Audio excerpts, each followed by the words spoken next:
ቤተክርስቲያንን መንካት አገርን ማፍረስ እንደሆነ ገብቷቸዋል። በሌላ አነጋገር ማለት ነው የሚጠሏት ቤተክርስቲያን አገር እንደሆነች ያውቃሉ ማለት ነው። ሌላ ምንም አይደለም እንጂ ቤተክርስቲያን ውስጥ ምን ኃይል አለ? ምን መንግስት አለ? አብይን እዛ ቤተክርስቲያን ሊያገኘው ፈልጎ ነው ወይስ ኢታማዦር ሹሙን እዛ ቤተክርስቲያን ፈልጌ ያገኘዋለሁ ብሎ ነው?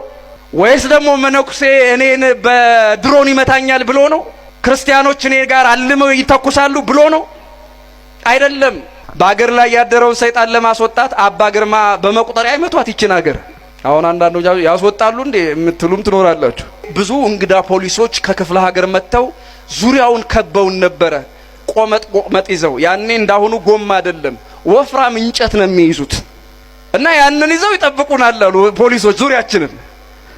አንገታችንን ደፍተን እየሾለክን ስንሄድ የፖሊሱ አዛዥ እና ዝም ብላችሁ መሄዳችሁ ነው አለን አሉ። ገብቷችኋል? ዝም ብላችሁ መሄዳችሁ